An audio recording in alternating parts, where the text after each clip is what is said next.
Thank you. When I came into office, I promised to look at the world's challenges with open eyes and very fresh thinking. We cannot solve our problems by making the same failed assumptions and repeating the same failed strategies of the past. Old challenges demand new approaches. My announcement today marks the beginning of a new approach to conflict between Israel and the Palestinians. In 1995, Congress adopted the Jerusalem Embassy Act, urging the federal government to relocate the American embassy to Jerusalem and to recognize that that city, and so importantly, is Israel's capital. This act passed Congress by an overwhelming bipartisan majority and was reaffirmed by a unanimous vote of the Senate only 6 months ago. Yet for over 20 years, every previous American president has exercised the law's waiver, refusing to move the U.S. Embassy to Jerusalem or to recognize Jerusalem as Israel's capital city. Presidents issued these waivers under the belief that delaying the recognition of Jerusalem would advance the cause of peace. Some say they lacked courage, but they made their best judgments based on facts as they understood them at the time. Nevertheless, the record is in. After more than 2 decades of waivers, we are no closer to a lasting peace agreement between Israel and the Palestinians. It would be folly to assume that repeating the exact same formula would now produce a different or better result.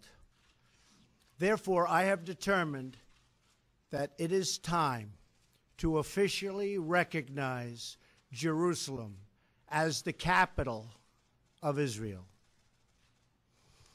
While previous presidents have made this a major campaign promise, they failed to deliver. Today, I am delivering. I've judged this course of action to be in the best interests of the United States of America and the pursuit of peace between Israel and the Palestinians. This is a long overdue step to advance the peace process and to work towards a lasting agreement. Israel is a sovereign nation with the right, like every other sovereign nation, to determine its own capital. Acknowledging this is a fact is a necessary condition for achieving peace. It was 70 years ago that the United States, under President Truman, recognized the State of Israel. Ever since then, Israel has made its capital in the city of Jerusalem, the capital the Jewish people established in ancient times. Today, Jerusalem is the seat of the modern Israeli government. It is the home of the Israeli parliament, the Knesset, as well as the Israeli Supreme Court. It is the location of the official residence of the Prime Minister and the President. It is the headquarters of many government ministries.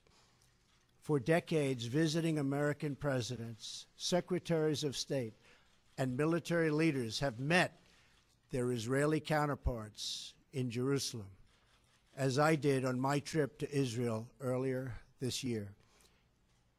Jerusalem is not just the heart of 3 great religions, but it is now also the heart of one of the most successful democracies in the world.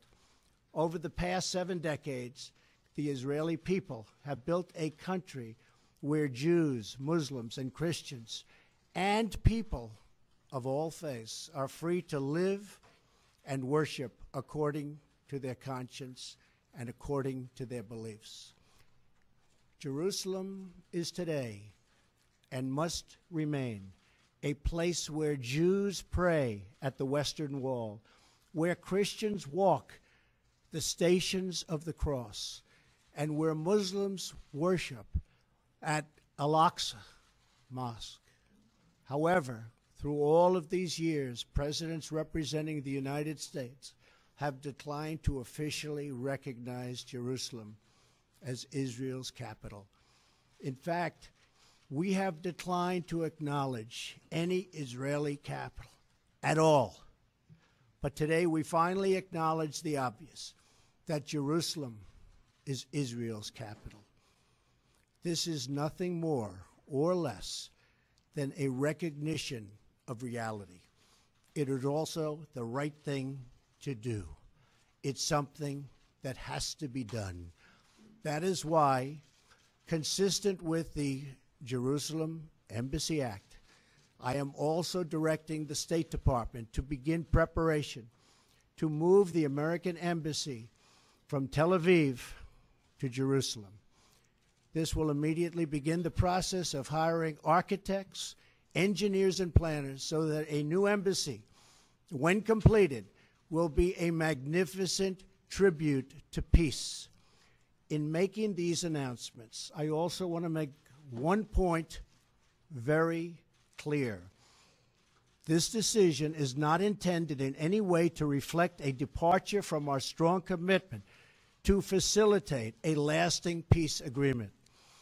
We want an agreement that is a great deal for the Israelis and a great deal for the Palestinians. We are not taking a position of any final status issues, including the specific boundaries of the Israeli sovereignty in Jerusalem or the resolution of contested borders.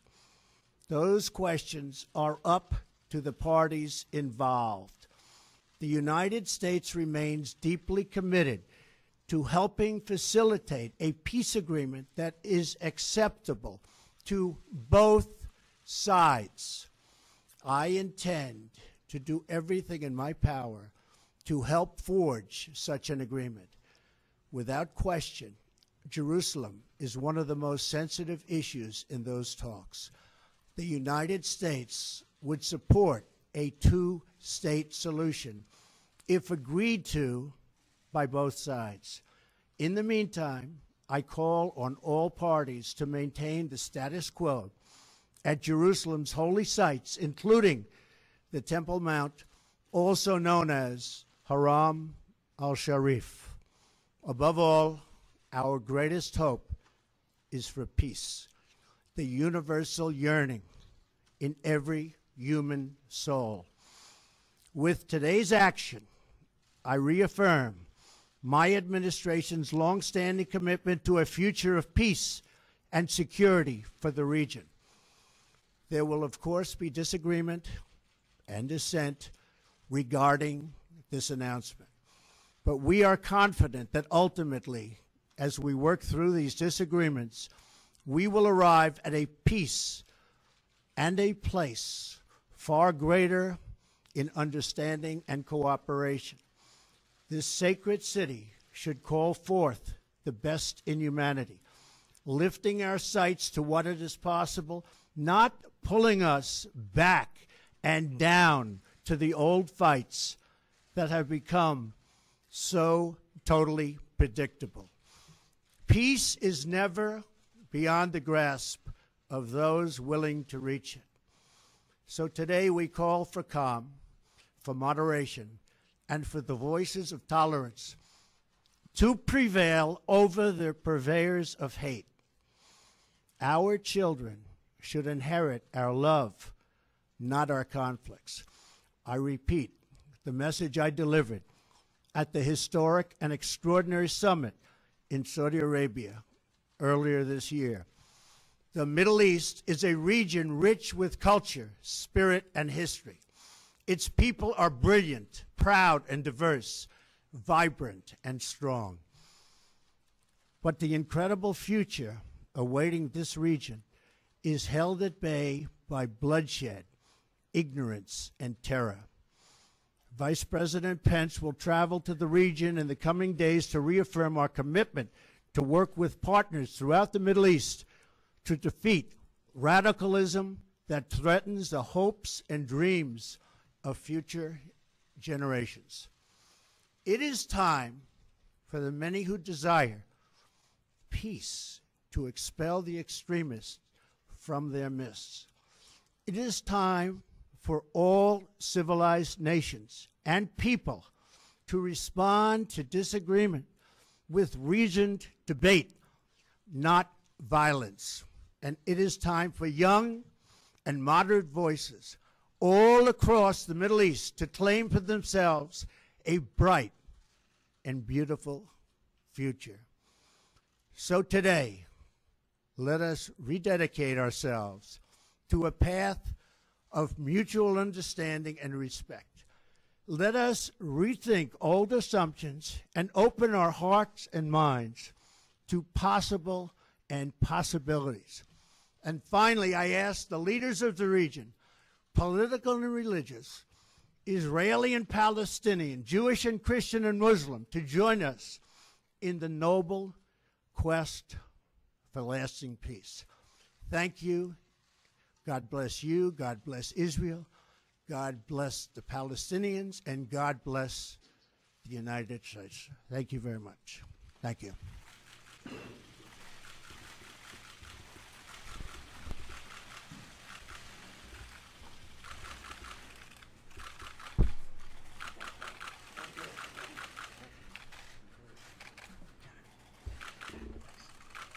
Thank you.